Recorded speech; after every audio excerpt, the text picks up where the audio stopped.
নমস্কার সাংবাদিক বন্ধুরা, আজকে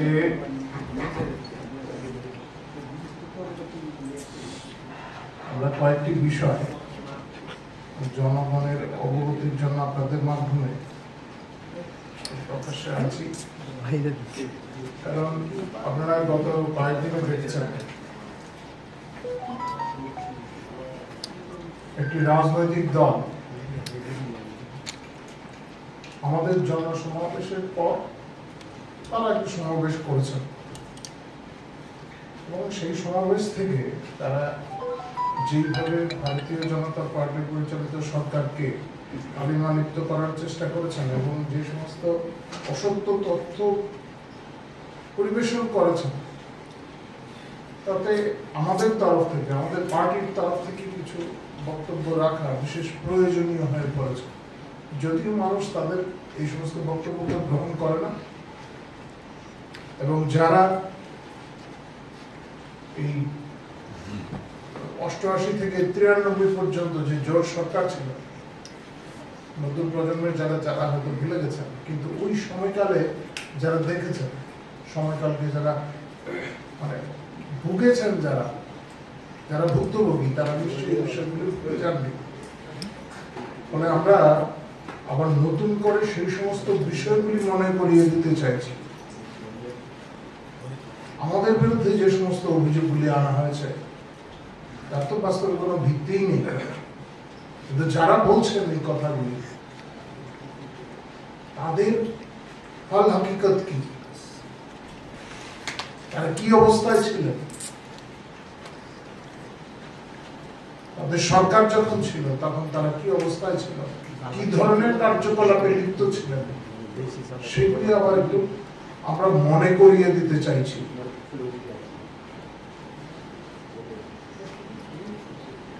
যদিও তাদের যে কার্যকলাপ শুধু এই জমায়েত বা তারা যে জমায়েত করেছেন সেই জমায়েতের মাধ্যমে নয়, বরাবরই এখন তারা রাজ্যের যে প্রধান বিরোধী দল সিপিআই, কমিউনিস্ট পার্টি, তাদের অগ্রণী সৈনিক হিসাবে বর্তমানে কংগ্রেস কাজ করছে। তাদের বক্তব্যটা কংগ্রেস এখন আগ বাড়িয়ে বলতে চাইছে। যাই হোক, তাদের দলের অভ্যন্তরীণ বিষয়, যদিও তাদের ক্যাপ্টেন্সি নিয়ে তো সমস্যা চলছে, কে কি দায়িত্ব নেবে এবং এ নিয়ে সংঘাত চলছে। যদিও আমি সেই বিষয়ে যাচ্ছি না, সেটা তাদের আভ্যন্তরীণ বিষয়, আপনাদের পত্র পত্রিকার মাধ্যমে সেগুলি প্রকাশ পায় এবং এই সম্মেলনটা হচ্ছে তাদের যে এই যে চেষ্টা তারা করেছেন, এটা হচ্ছে এইটার মূল কারণ হচ্ছে এটা যে তাদের সাংগঠনিক যে আভ্যন্তরীণ যে সমস্ত সমস্যা চলছে তার থেকে উত্তরণের জন্য। এবং সেই কারণেই আপনারা দেখবেন তাদের যে ঘোষণা ছিল, যাদের যে নেতা আসবেন, যদিও রাষ্ট্রবিরোধী কানাইয়াত কুমারের আসার কথা ছিল, তিনি আসেননি। শুধু তাই না, কংগ্রেসের প্রায় বরাবরই সেটা নীতি ছিল, কখনো লোকসভা নির্বাচনের আগে বা কখনো বিধানসভা নির্বাচনের আগে তাদের সর্বোচ্চ নেতৃত্ব সোনিয়া গান্ধী, রাজীব গান্ধীর আসার কথা থাকে, তারা আসেন না। বা পরবর্তী সময় তৎকালীন প্রধানমন্ত্রীর আসার কথা ছিল, তাও আসেনি।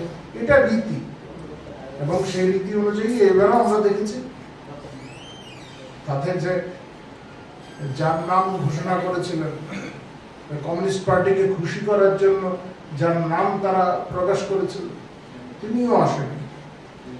এতে বোঝা যায় কংগ্রেস কতটা দেউলিয়া। এইভাবে ঘোষণা করাই উচিত না, আমরা কখনো এইভাবে করি না।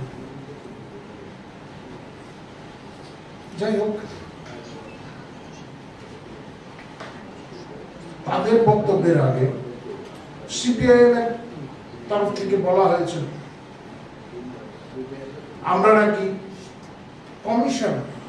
কমিশন নিয়ে কাজ করে এবং তারা এই যে সিপিআইএম এর বক্তব্য, সেই বক্তব্যটাকে সুদৃঢ় করার চেষ্টা তারা করেছেন, যদিও ভ্রান্ত।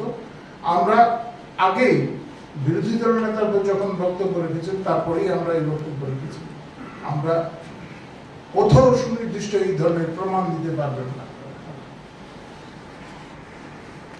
উচ্চ মাধ্যমিক পাশ করার পর যারা উচ্চশিক্ষার জন্য যাবেন, কলেজে যাবেন বা তাদের সহায়তার জন্য, তারা বলছেন মাধ্যমিক।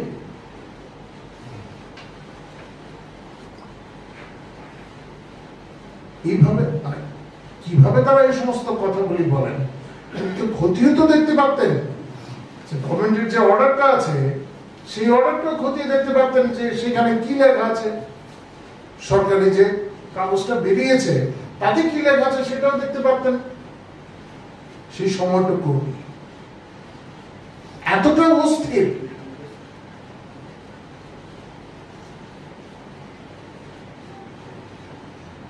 তাদের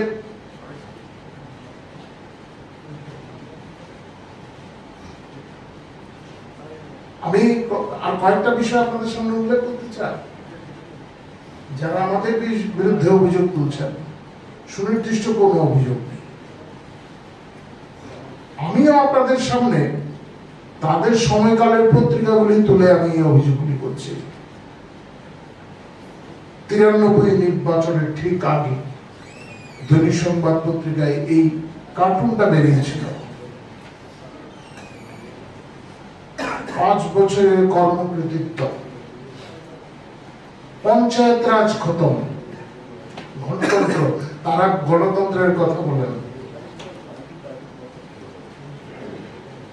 পুরসভার অপঘাতে মৃত্যু, পঞ্চায়েত ভেঙে দেওয়া ছিল, পুর পরিষদ ভেঙে দিয়েছে সরকার, নির্বাচনই করেনি তারা। খাদ্যের কালোবাজারি, ছাত্রদের পাঠ্যপুস্তক কেলেঙ্কারি, পুলিশের ছাত্র আন্দোলন হয়েছিল, গুলিত ছাত্র প্রাণ হারিয়েছে উদয়পুরে।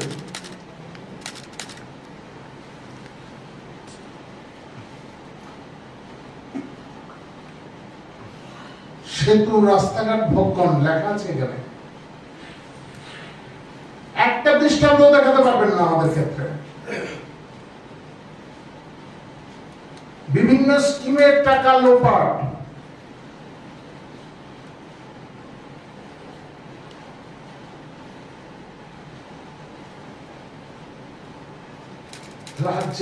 রাজ্য সরকারের অর্থে নেতা মন্ত্রীদের প্রমোদ ভ্রমণ। আমাদের কোথাও এই দৃষ্টান্ত আছে? পাইপ ও সিমেন্ট কেলেঙ্কারি, স্বজন পোষণ, আত্মীয় তোষণ। বললাম না কিভাবে অফার বিলি হতো, খোঁজ নিয়ে দেখবেন। আপনারা খোঁজ নিয়ে দেখবেন, আপনারা ইচ্ছা করলে ওই হিউম্যানিটির স্টোরিও করতে পারেন এই সমস্ত বিষয় নিয়ে। তখন কিভাবে চাকরি হয়েছিল, তারা অফার বিলি করেছে।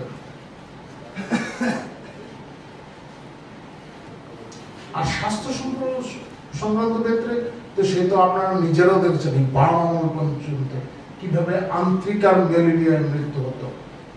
আজকের দিনে প্রশ্নে ওঠে না এই সমস্ত বিষয়। গণহারে, এই গন্ডাছড়া, আপনার এখানে অনেক সাংবাদিকরা আছেন যারা যাদের নিশ্চয়ই মনে আছে বাম জামাতেও কিভাবে আন্তরিক আর ম্যালেরিয়া মহামারীর আকার। আজকের দিনে এই সমস্ত বিষয়ের অতীত। আমাদের সরকার আসার পর এই ধরনের ঘটনা কোথাও ঘটেনি। অনাহারে মৃত্যু, এই সমস্ত বিষয় নতুন ঘটনা ছিল। পুলিশ আন্দোলনের কথা নিশ্চয়ই কেউ ভুলে যাবেন।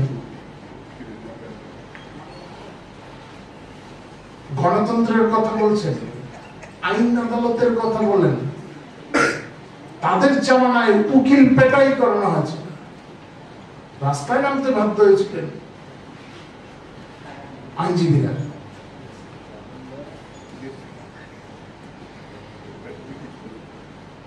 পত্রিকায় উল্লেখ করা হয়েছে পাইয়ে দেওয়ার রাজনীতি, রফা হতো প্রকাশ্যে, চৌমাথায় দাঁড়িয়ে রফা হতো। শুধু বাম জামানায় ওষুধের কেলেঙ্কারি হয়েছে এরকমটা না, তাদের জামানাতে হয়েছে। পত্রপত্রিকায় আছে খাদ্য আর ওষুধের কেলেঙ্কারি। বেআইনি চাকরির কথা তো বললামই আপনাদের। পরিবহন ধর্মঘট, যারা আমাদের কর্মচারী বা শ্রমিক নেতারা আছে জিজ্ঞাসা করে দেখবেন সেকালে পরিবহন ধর্মঘটটা কেমন হয়েছিল।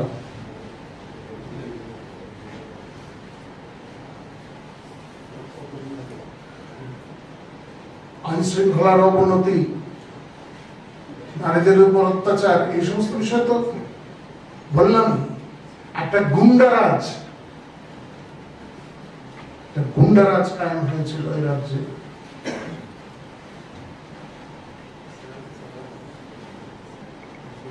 এই যে গণতন্ত্রের কথা বলেন, একটা সুশৃঙ্খল রাজনৈতিক দলে প্রার্থীর যে চিহ্ন, প্রতীক চিহ্ন, তা নিয়েও কেলেঙ্কারি হতে পারে, ভাবা যায় আজকের দিনে। সেই জামানায় হয়েছে, প্রার্থী পদ নিয়ে কেলেঙ্কারি হয়েছে। যে দলের প্রার্থী, সেই দলের যে প্রতীক চিহ্ন, সেটা নিয়ে গেছে আরেকজন। এই ধরনের উচ্ছৃঙ্খলতা ছিল, যার ফলশ্রুতিতে মানুষ তাদের বর্জন করেছে। বর্জন এইভাবে করেছে যে পরবর্তী সময় তারা আর কখনো সরকারে আসতে পারেনি। লটারি কেলেঙ্কারি শেষ বাম জামায় হয় না, সেই সময় হয়েছে।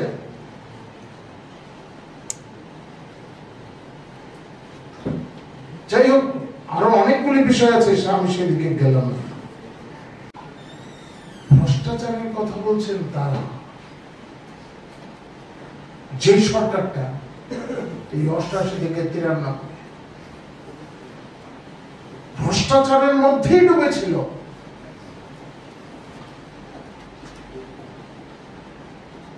যে কারণে প্রত্যাবর্তন আর সম্ভব হয়নি, এবং তাদের ঘটনাক্রমকে পুঁজি করে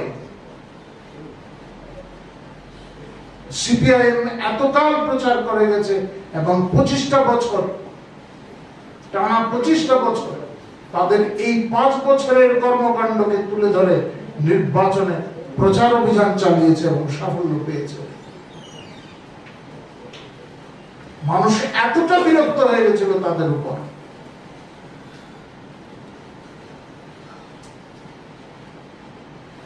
আইন শৃঙ্খলা, দূর দূরান্তের কথা বাদই দিলাম, এই আগরতলা শহরে আমি আর তাদের নাম উল্লেখ করতে চাই না,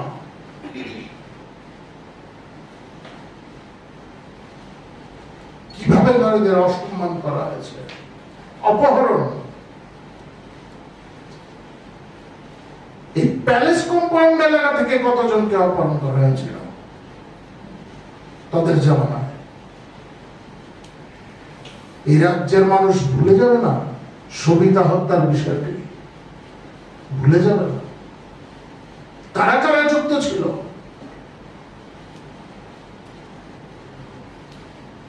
এই ছিল আইন শৃঙ্খলা।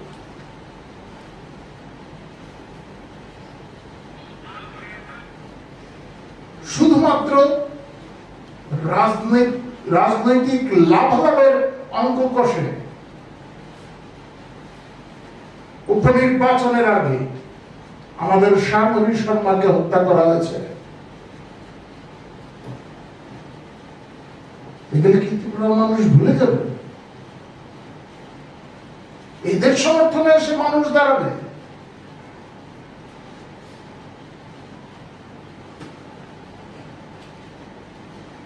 আমাদের জমায়েত দেখে, আমাদের জমায়েতে উপস্থিতি দেখে সাধারণ মানুষের যে অংশগ্রহণ ছিল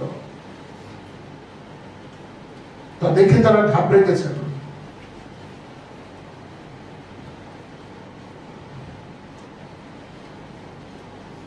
বলছেন আমরা কি ভুল বুঝিয়ে মানুষকে এনেছি?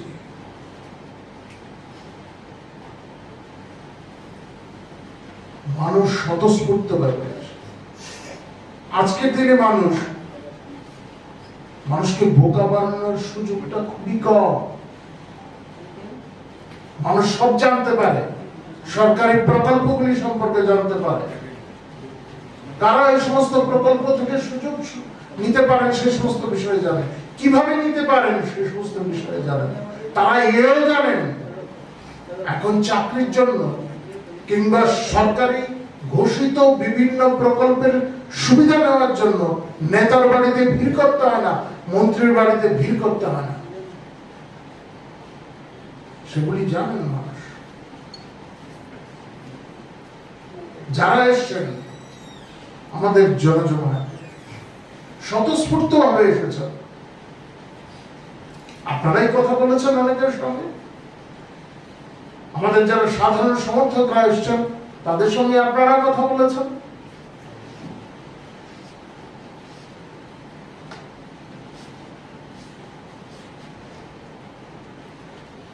ত্রিপুরার মানুষ দেখেছে, পূর্ব অভিজ্ঞতার সঙ্গে তাদের বিচার বিবেচনা করেছেন বর্তমানের যে অবস্থা, যে ব্যাপক গুণগত পরিবর্তন এসছে। রেলের নামে শুধু আন্দোলন হয়েছে, এই সময়কালের মধ্যে কেন্দ্রে ভারতীয় জনতা পার্টির সরকার আসার পর থেকে কিভাবে ব্যাপক পরিবর্তন এসছে প্রত্যেকটি ক্ষেত্রে, পরিকাঠামো উন্নয়ন থেকে শুরু করে বিভিন্ন ক্ষেত্রে।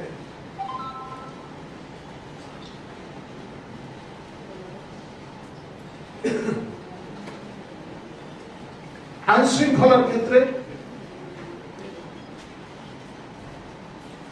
মানে যারা এ নিয়ে প্রশ্ন করছেন তারা নিজেদের দেখছেন না তাদের সময়কালে কি ছিল। আজকেও সেই সমস্ত প্রশ্নের তারা উত্তর দিতে পারেন না।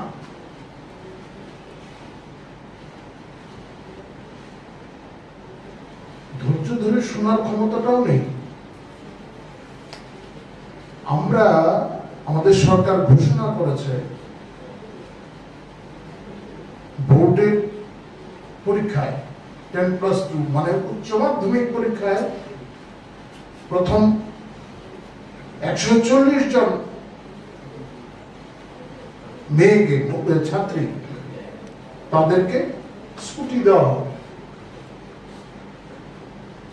উচ্চ মাধ্যমিক পাশ করার পর। যারা উচ্চ শিক্ষার জন্য যাবে, কলেজে যাবে তাদের সহায়তার জন্য। তারা বলছেন মাধ্যমিক।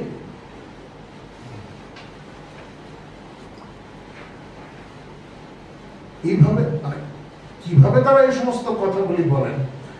খতিয়ে তো দেখতে পারতেন যে গভর্নমেন্টের যে অর্ডারটা আছে সেই অর্ডারটা খতিয়ে দেখতে পারতেন যে সেখানে কি লেখা আছে, সরকারি যে কাগজটা বেরিয়েছে তাতে কি লেখা আছে সেটাও দেখতে পারতেন।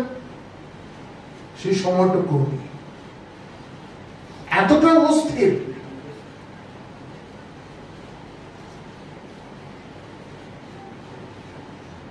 তাদের